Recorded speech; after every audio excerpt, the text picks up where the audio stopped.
Hello friends, welcome back to my channel. So today I wanted to come and do a follow-up video of this cute piece that I have been wearing for the last week. Yeah, she is my everyday piece now. This is the budget-friendly piece that I got off of Etsy from, I believe it's Sean's Wig Shop. And this is freaking adorable. I love her. Oh my God, I just love her. So I wanted to tell you a little bit about what I've done to her because I did make some modifications. I will link the full review up at the top here so you can check that out. But this is a side part, which is about right here, and I have plucked that. I did mention in my last video, the review, that a lot of hair did come out of that, but I think it's at the max for that. So I left that alone. I have her up in this cute little clip here with a little flower. It's so adorable. But I also did thin her out quite a bit. So I lifted her up like this and took some thinning shears throughout the whole piece. Lifted it up. Sometimes I would cut it from the top. And I feel that helped out a lot as well. I do like it being a little bit more thinned out.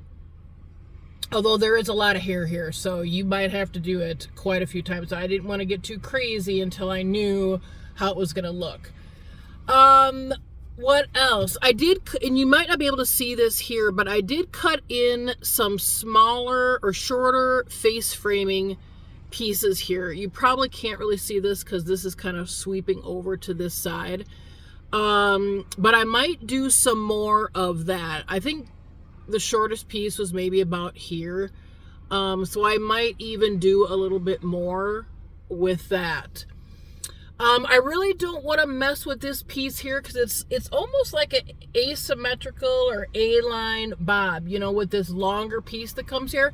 I feel that this piece here is even longer than the pieces here, but they could be maybe the same length.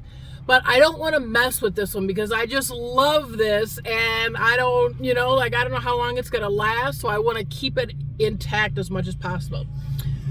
So another thing, I did not like how the part was looking. You know, when I would have it on my head, it still looked, a little bit wiggy. So what I did is somehow, you can see this piece here. I don't know where it came from. But I think it might have been flipped over here, and I kind of brought it to the front. So that kind of broke up the parting space there.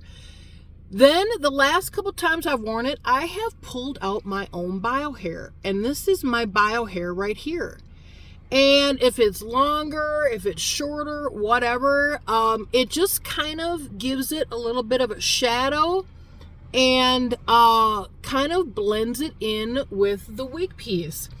And I don't feel this has much of a root, but this darker, like blonde or light brown, blends in with my own bio hair really nice. So yeah, it kind of breaks up the parting and doesn't let it look like it's just laying on your forehead. So you guys, this is just a quick video update on this piece. I have been wearing her for the last week and I freaking love her. To be honest with you, this is one of my favorites. This is a style that I wear all the time. This mid-length, wavy, bob kind of style. It looks like so many other pieces, like Deirdre from Paula Young. There's so many wig styles that are like this. The color still reminds me of like Nutella Buttercream by Beltress. Very similar, but this is just the cutest style and color. Great for summer. If you are looking to go, from a brown to a light brown to a blonde, this would be a perfect transition. If you're looking to go like, an ombre kind of style and look, you could use this as an interim piece and a transition piece. It's just so versatile. So Hopefully this information was helpful for you. Like, share, and subscribe. And yeah, my next video is going to be a fun one. It is going to be a update on another piece, and I think I might have found a different way to cover knotting and to adjust the tone of the lace if you feel the lace is too dark for you. So stay tuned till the next video. Take care. Bye-bye.